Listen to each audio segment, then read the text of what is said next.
Shalom e bem-vindos de volta ao Israel com Aline.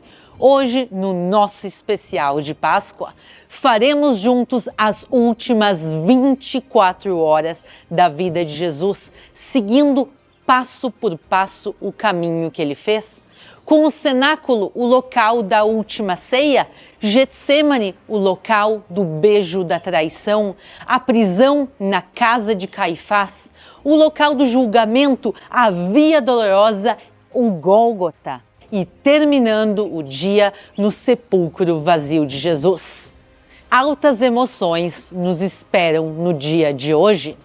Então, se vocês estão preparados, vamos começar.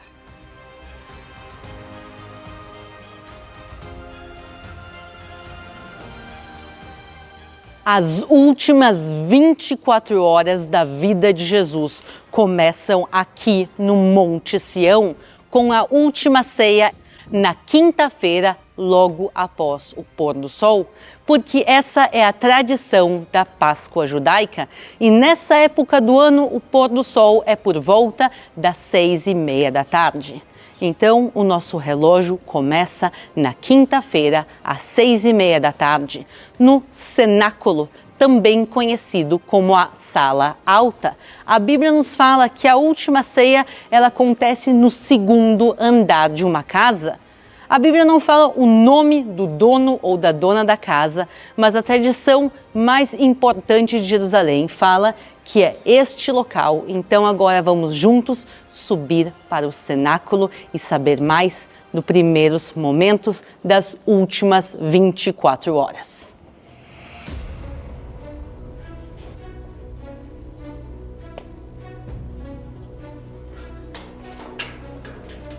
Aqui aconteceu a última ceia de Jesus. Mas antes de começar esta grande refeição, Jesus faz uma coisa que choca aos seus discípulos. Ele lava os pés dos apóstolos. A lavagem dos pés era uma prática comum nos tempos bíblicos, que o senhor da casa oferecia a seus convidados.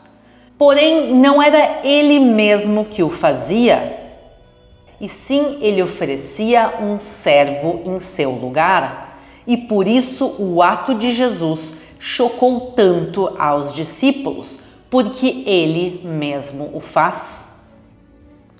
E a refeição em si, ela vai começar por volta das 7 da tarde, das 19 horas. Eles se reúnem aqui então em volta de uma mesa e se sentam de uma maneira reclinada no que a gente chama de traclínio. E essa refeição vai ser importantíssima. Nela, Jesus ele vai prever quem o há de trair. Ele também vai prever a negação de Pedro, e já que ele sabia tudo o que iria acontecer nessas próximas 24 horas, ele pega o pão ázimo e o vinho e distribui a eles, e ensina então a ele como o pão e o vinho. E também é interessante porque essa refeição era marcada pelo pão ázimo, pelo vinho e também pelo cordeiro pascal que se comia e pelas ervas amargas. E a amargura de Jesus a gente vai ver realmente se intensificando hora após hora durante esse nosso dia. A refeição da Páscoa judaica, ela é longa, ela demora muitas horas, tanto hoje em dia como naquela época. Então eles começam por volta das 7 da tarde e várias horas eles vão estar aqui e eles terminam a refeição por volta das 11 da noite ou até inclusive às 11:30 e aí eles seguem para o seu próximo destino.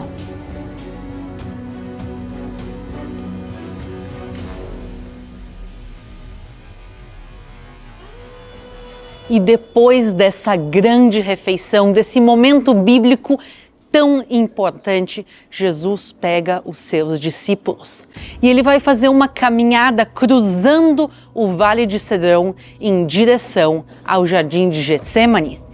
Ele chega com os seus 11 apóstolos, todos eles exceto Judas. Ele deixa 8 dos apóstolos aqui do lado de fora e somente com Pedro, Tiago e João ele vai e entra onde nós também vamos entrar agora.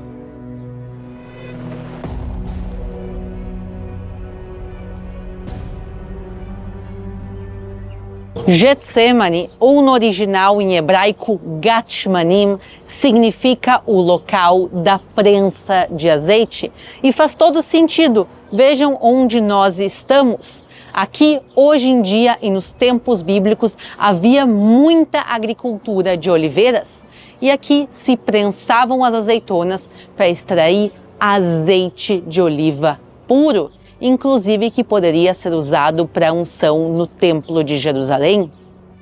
E uma coisa que eu acho que realmente é muito bonito e importante é que este local foi preservado como um jardim, tão bem preservado que aqui algumas poucas árvores como essa que são originais dos tempos bíblicos, árvores que seguem vivendo e até dando frutos.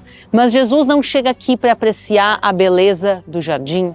Ele chega aqui durante a madrugada, então imagine esse local completamente escuro, com somente algumas tochas ou lamparinas para iluminar ele. E Jesus começa a angustiar-se. E ele fala o seguinte: a minha alma está cheia de tristeza até a morte. Ficai aqui e velai comigo. Velai? Quem morreu? Jesus, ele sabe que a traição vai acontecer daqui um pouquinho. Ele sabe o que irá acontecer nas próximas horas. E por isso ele já começa a entrar em um luto e convida os discípulos a entrarem em luto com ele. E Jesus então decide se separar também dos 3 apóstolos que estavam aqui e ele se afasta até uma pedra.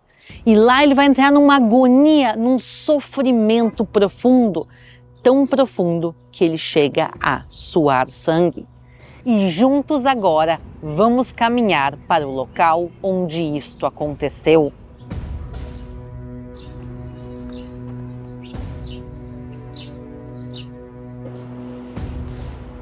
Vejam que incrível!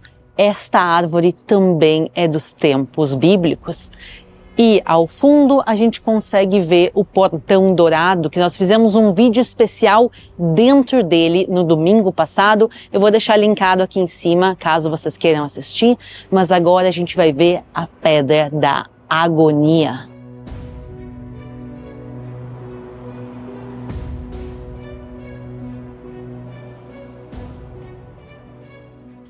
Vocês podem ver que esta igreja é escura.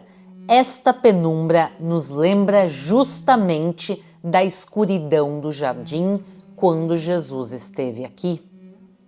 E apartou-se deles cerca de um tiro de pedra, e pondo-se de joelhos orava, dizendo: Pai, se queres, passa de mim esse cálice.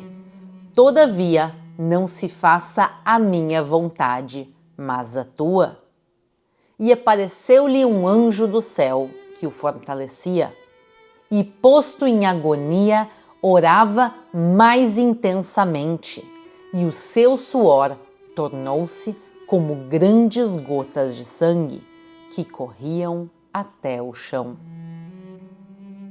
E a pedra sobre a qual Jesus tem sua agonia foi preservada até os dias de hoje e vemos ela aqui.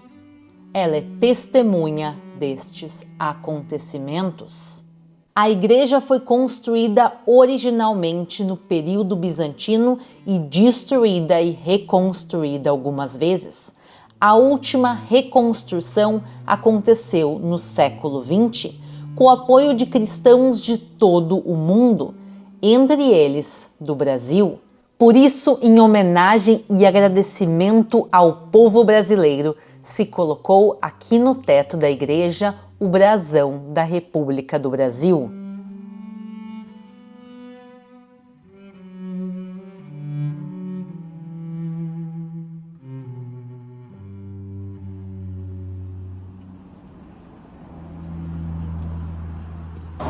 Jesus realmente vai estar em uma grande agonia e ele volta ao jardim e encontra os apóstolos dormindo. Ele acorda eles e volta a orar. Isso vai se repetir 3 vezes. E na terceira vez que ele chega aqui e encontra os apóstolos dormindo, ele sabe que o momento está chegando. E aí se aproxima dele também Judas Iscariotes, com uma multidão e muitos soldados, e dá o beijo da traição em Jesus. E então eles prendem a Jesus e vão levar Jesus daqui à casa de Caifás, para onde nós também iremos seguir agora durante essa madrugada das trevas.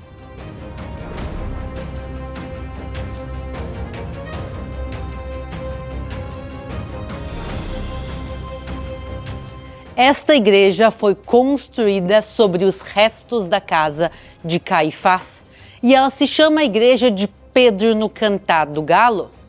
Por quê? Vejam o que está desenhado aqui. A gente vê essa grande refeição e Jesus fala a eles: um de vocês há de me trair. E Pedro vai dizer: eu te amo, mestre, eu nunca hei de te trair. E a resposta de Jesus vai ser: antes do galo cantar, tu ainda há de me negar 3 vezes.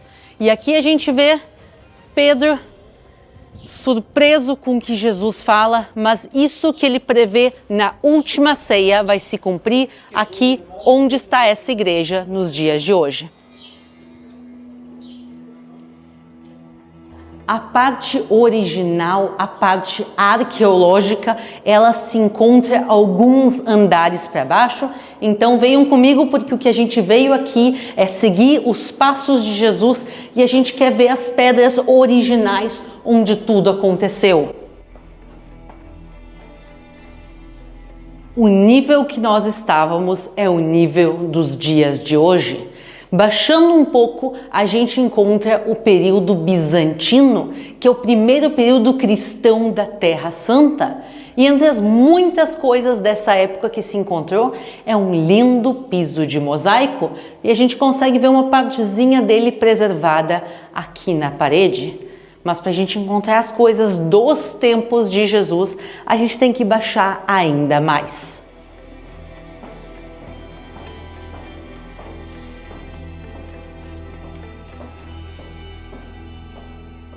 Jesus é trazido até aqui durante a madrugada, quando a maior parte de Jerusalém estava dormindo e eles não tinham a menor ideia do que estava acontecendo aqui dentro.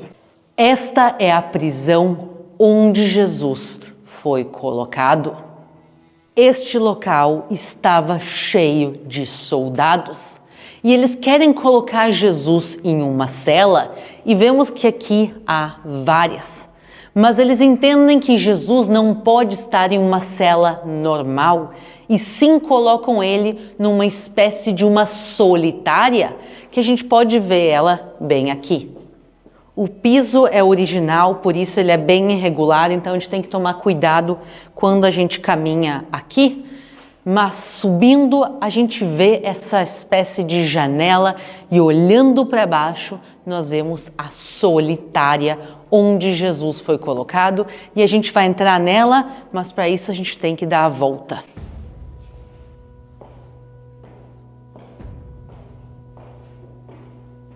A cada passo que Jesus dava, a cada hora que passava, o sofrimento dele aumentava. Imaginem o que é estar aqui preso sozinho durante a madrugada, mas o maior sofrimento não era devido à prisão em si, mas sim devido ao que acontecia do lado de fora. Aqui do lado de fora da prisão estava Pedro, o grande companheiro de Jesus, um dos apóstolos, tão querido por Jesus. 3 pessoas diferentes chegam a ele e perguntam: você o conhece? Você é um dos galileus? Um dos seguidores de Jesus? E 3 vezes Pedro nega a Jesus. Aqui é um sofrimento mais que físico, é um sofrimento também emocional e espiritual. E aqui o Salmo 88, que ele reflete o sofrimento deste local. E eu acho que a frase mais importante é esta: a minha alma está saturada de sofrimento e a minha vida chegou às portas da morte. Jesus, ele passa várias horas aqui dentro e nós sabemos que enquanto ele estava na prisão, do lado de fora o galo começa a cantar. Isso nos indica que provavelmente o nascer do sol chegou. Nessa época do ano, o nascer do sol é por volta das 5:30 da manhã. Também há uma segunda interpretação que fala que talvez esse galo não fosse o animal, e sim o tocador das trombetas do templo, que pela manhã ele tocava 3 vezes as trombetas também. Mas ele também fazia isso logo ao nascer do sol, no início da manhã. Então, quando os primeiros raios de sol estão saindo às 5:30, 6 da manhã, Jesus estava aqui. E aí, quando amanhece, ele vai ser levado até Pôncio Pilatos.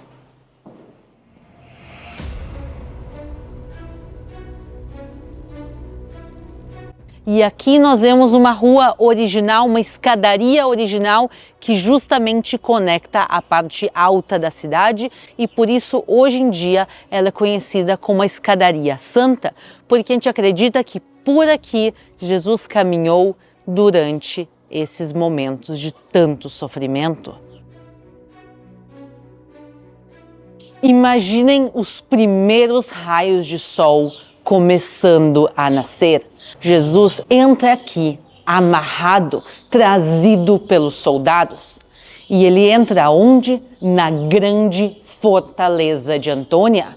Se nós chegássemos aqui há 2000 anos atrás, nós veríamos uma fortaleza colossal construída pelo próprio rei Herodes. Ela ficava ao lado do Templo de Jerusalém e nela havia constantemente soldados romanos esperando as ordens de Pôncio Pilatos.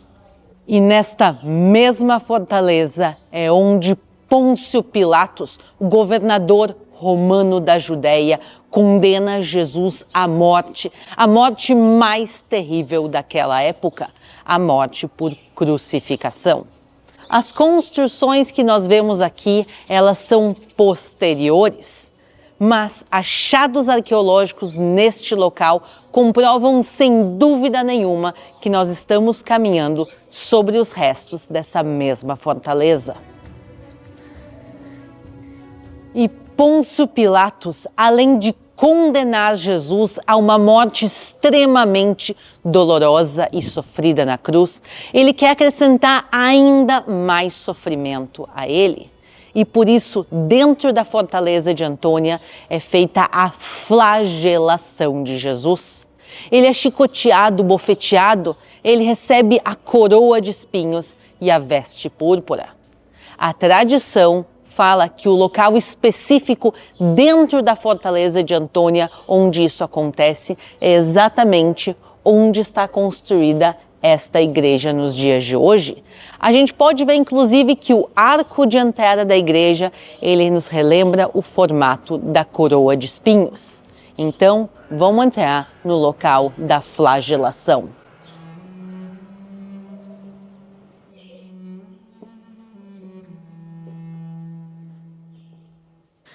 Vemos aqui realmente representado todo esse sofrimento que Jesus passa.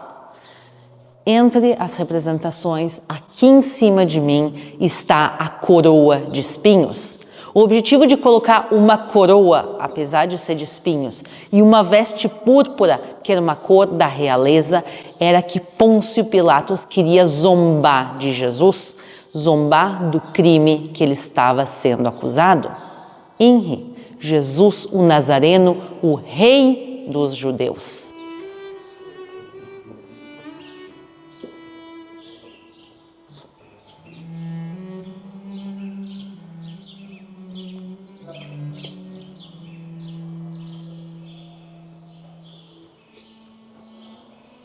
Estas pedras que eu estou pisando agora, elas são originais da fortaleza de Antônia. A crucificação era um método usado muito comumente pelos romanos. Pôncio Pilatos, ele era famoso por crucificar milhares de pessoas. A gente sabe, inclusive, que no próprio dia, ao lado de Jesus, mais 2 pessoas foram crucificadas, 2 ladrões. Mas Pôncio Pilatos queria diferenciar a crucificação de Jesus das outras.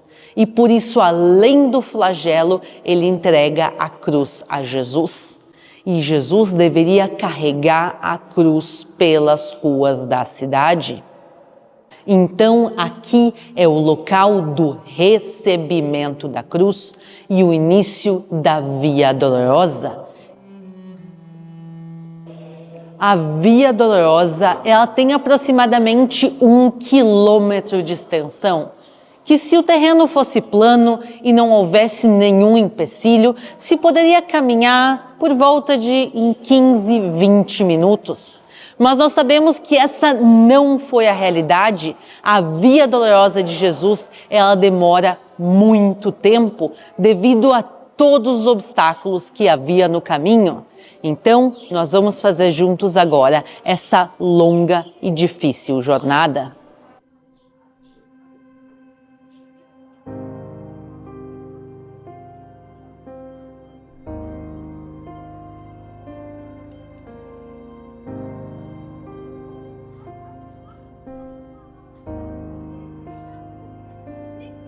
Agora, aqui em cima, vemos um grande arco. Ele é conhecido como o Arco de Ecce Homo, que é uma das frases que Pôncio Pilatos fala a Jesus e significa este é o homem.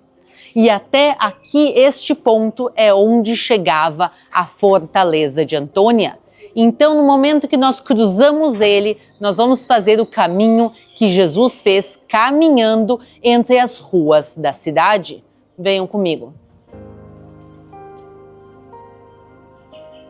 O caminho da Via Dolorosa fica no que é hoje em dia o bairro muçulmano da cidade velha de Jerusalém. E vocês vão ver que tem aqui lojas, comércios, pessoas passando a muvuca da cidade. Neste horário que a gente está passando agora, até tem menos gente, porque nós estamos agora no mês do Ramadã, que é o mês sagrado para os muçulmanos. Mas a gente tem que entender que Jerusalém também era assim nos tempos bíblicos.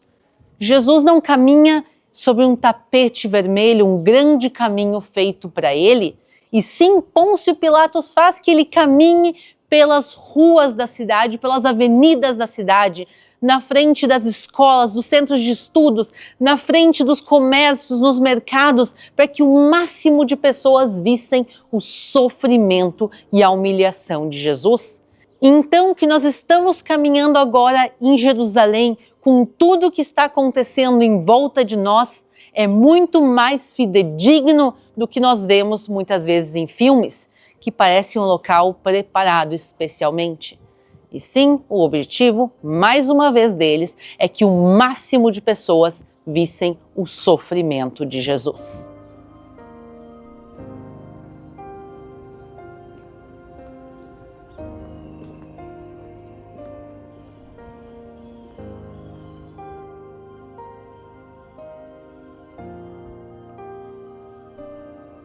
Estamos agora chegando em uma bifurcação da Via Dolorosa.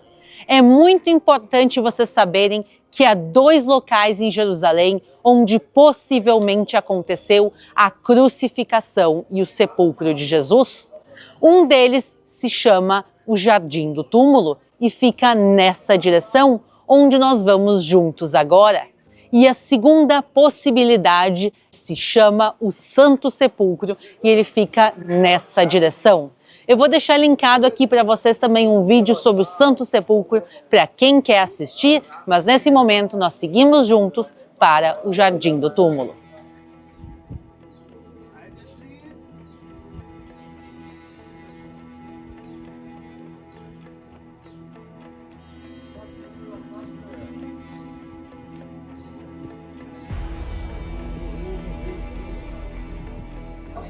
Vejam agora como a cidade em poucos minutos começou a ficar movimentada e realmente isso reflete muito melhor de como a cidade se parecia nos tempos de Jesus. Também uma coisa importante a gente lembrar é que toda essa zona aqui não é plana. Nós estamos fazendo uma subida desde o momento do recebimento da cruz até o Calvário. Jesus vai fazer esse caminho lentamente. Primeiro, há toda a questão da subida. Segundo, ele vai estar carregando uma cruz pesadíssima. Há várias discussões de quanto essa cruz deveria pesar, mas o número mais aceito entre os historiadores é de aproximadamente de 135 quilos. Mas o que nós sim temos certeza de que a cruz era tão pesada que Simão Cireneu vai ajudar Jesus a carregar a cruz. Também há tradições que falam que Jesus cai mais de uma vez com a cruz. E por isso, devagar, devagar, aos olhos de toda a cidade de Jerusalém, Jesus, por esse caminho, carrega a sua cruz. A Bíblia nos conta que Jesus foi crucificado do lado de fora das muralhas da cidade. E podemos ver que o nosso caminho segue em direção a um dos portões de saída.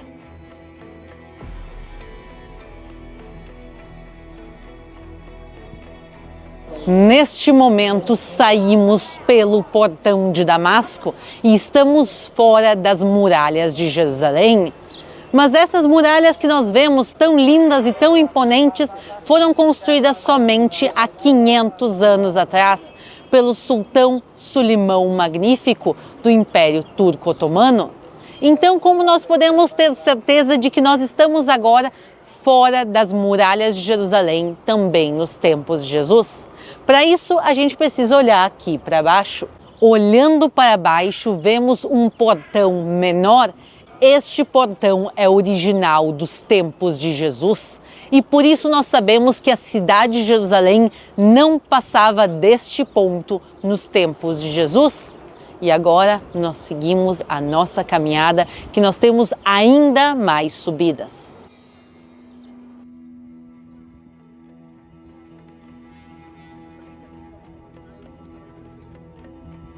Outra coisa que dificultava essa jornada, esse caminho, era o piso. Há 2000 anos atrás, o piso não era assim perfeitinho e asfaltado como vemos nos dias de hoje.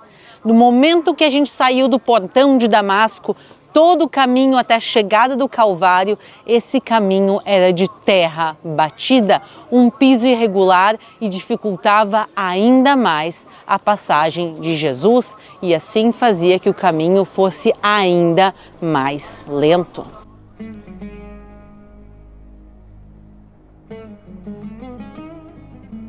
E eu quero aproveitar para convidar vocês a peregrinarem conosco na Terra Santa e verem todos esses locais com seus próprios olhos. Saibam tudo sobre as caravanas Israel com Aline no nosso site www.israelcomaline.com.br. Chegamos finalmente ao Gólgota, também conhecido como Monte Calvário ou Monte da Caveira. E o nome é devido provavelmente ao formato dele. A gente pode ver que realmente esse monte lembra uma caveira humana.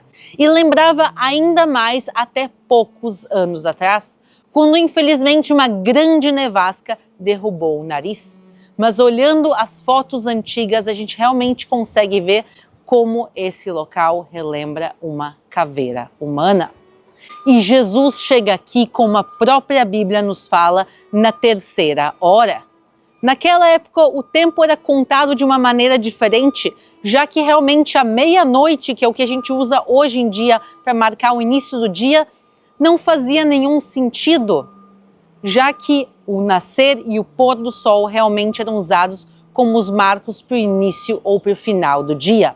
Então, a terceira hora, quando Jesus chega aqui, é por volta das 9 da manhã, no horário de hoje em dia. E então, às 9 da manhã, Jesus foi crucificado no Monte Calvário. A morte por crucificação era uma morte extremamente demorada. Inclusive, esse é um dos motivos que ela é considerada tão terrível, que era um sofrimento prolongado por muitas e muitas horas, às vezes inclusive por mais de um dia. A gente também lembra então da passagem quando Paulo é morto. Paulo, por ser cidadão romano, ele recebe uma morte rápida, menos dolorosa e por isso considerada mais honrosa. Ele foi decapitado. Então pensem quão terrível era a crucificação para decapitação ser considerada um luxo concedido somente a cidadãos romanos. E Jesus realmente vai passar várias e várias horas na cruz. A Bíblia também nos conta que entre a sexta e a nona hora houve trevas sobre a terra.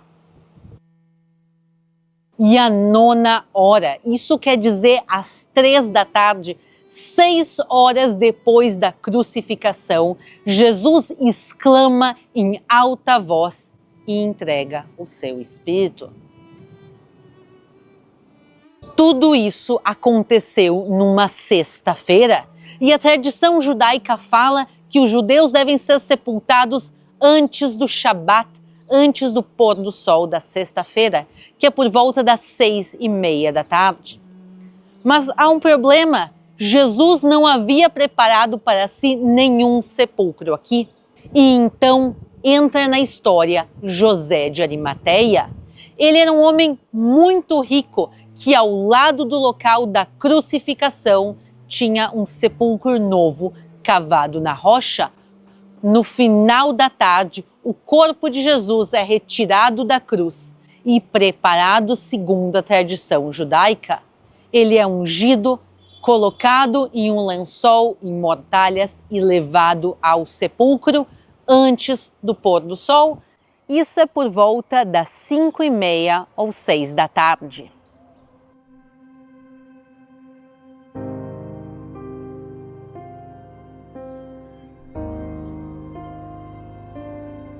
Na minha frente eu já vejo o sepulcro vazio e a entrada do sepulcro era fechada por uma grande pedra. Essa pedra desapareceu com o tempo, mas o que nós vemos aqui é uma pedra original que foi trazida de outro sepulcro. Ela foi doada aqui ao Jardim do Túmulo pelo Museu de Israel, que tem a maior coleção de antiguidades de todo o país. Então, passando por aqui, a gente pode ver essa pedra e imaginar como era a pedra original que fechava esse sepulcro.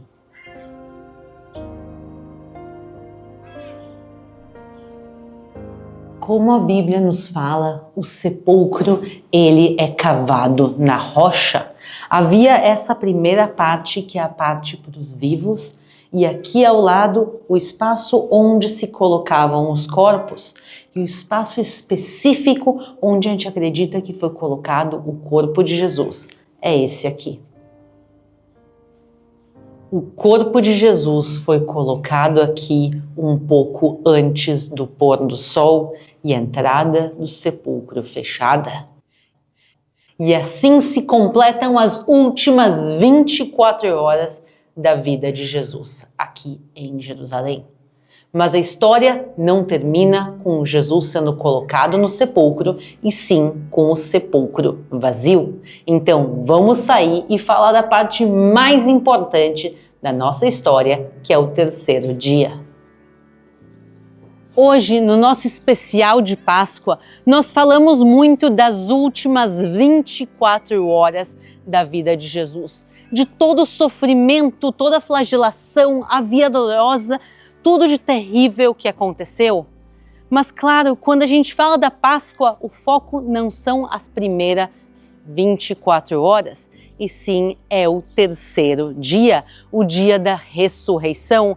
E eu posso resumir tudo de mais importante da Páscoa em uma pequena placa que está aqui dentro. Venham comigo. Esta placa, ela ficava na entrada do sepulcro até alguns anos atrás. Mas para facilitar a peregrinação, eles tiraram e colocaram ela aqui. Essa pequena frase está escrito o seguinte: ele não está aqui porque ele ressuscitou. E quando a gente fala da Páscoa, esse é o resumo da Páscoa. Não é o foco em todo o sofrimento que aconteceu, e sim no final feliz da história, que é a ressurreição.